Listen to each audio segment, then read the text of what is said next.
Hello friends, welcome to சுவையான சமையல். இன்றைக்கி நம்ம செட்டிநாடு ஸ்பெஷல் கந்தரப்பம் எப்படி செய்கிறதுன்னு பார்க்கலாம். கந்தரப்பம் செய்கிறதுக்காக ஒரு கப் பச்சரிசி இந்த மாதிரி தலை தட்டி எடுத்துக்கோங்க. இப்போ அடுத்ததாக ஒரு கைப்பிடி அளவுக்கு உளுந்து எடுத்து இதுக்கு மேலே வச்சுக்கோங்க. இப்போது நம்ம எடுத்துருக்கிற இந்த அரிசியையும் உளுந்தையும் ஒரு பவுலில் சேர்க்கலாம். கூடவே தேவையான அளவுக்கு தண்ணி சேர்த்து இதை நல்லா கழுவி எடுக்கலாம். இதை ஒரு 2-3 வாட்டி தண்ணியில் நல்லா கழுவி எடுத்ததுக்கப்புறமா இதில் தேவையான அளவுக்கு தண்ணி சேர்த்து ஒரு 2 மணி நேரத்துக்கு இந்த அரிசியையும் உளுந்தையும் நல்லா ஊற வச்சு எடுக்கலாம். இப்போ பார்த்தீங்கன்னா இது 2 மணி நேரத்துக்கு நல்லா ஊற வச்சு எடுத்தாச்சு. இப்போது இந்த தண்ணியை நல்லா வடிகட்டி எடுக்கலாம். இதில் இருக்கிற தண்ணியை நல்லா வடிகட்டி எடுத்து இதை ஒரு மிக்சி ஜாரில் சேர்க்கலாம். இதில் ஒரு 1/2 கப் அளவுக்கு தண்ணி சேர்க்கலாம். கூடவே ஒரு 3 ஏலக்காய் சேர்த்து இதை நல்லா அரைச்செடுக்கலாம். பாருங்கள், இந்த அளவுக்கு நல்லா அரைச்செடுத்ததுக்கப்புறமா இதில் ஒரு 2லேருந்து 3 ஸ்பூன் தேங்காய் துருவல் சேர்த்து நல்லா அரைச்சிக்கோங்க.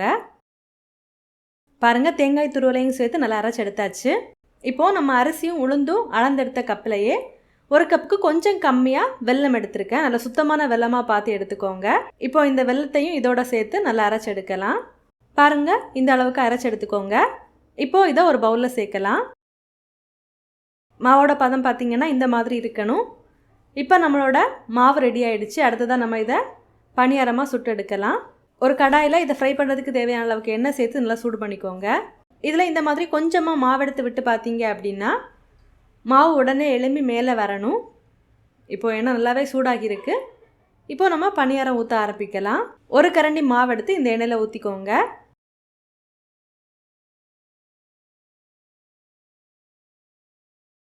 இந்த மாதிரி குக்காகி கொஞ்சம் எழும்பி மேலே வந்ததுக்கப்புறமா இதை திருப்பி போட்டு ஃப்ரை பண்ணலாம்.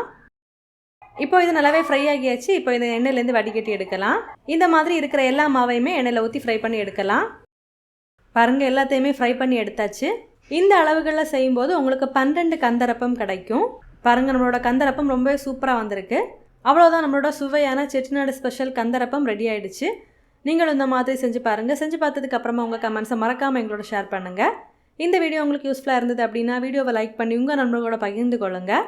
நீங்களும் நம்ம சுவையான சமையல் சேனலை சப்ஸ்கிரைப் பண்ணலைன்னா மறக்காமல் சேனலை சப்ஸ்கிரைப் பண்ணிக்கோங்க. இந்த மாதிரி சுவையான ஒரு ரெசிபியோட நான் உங்களை சந்திக்கிறேன். அது வரைக்கும் சுவையாக சமைங்க, சுவையாக சாப்பிடுங்க. நன்றி.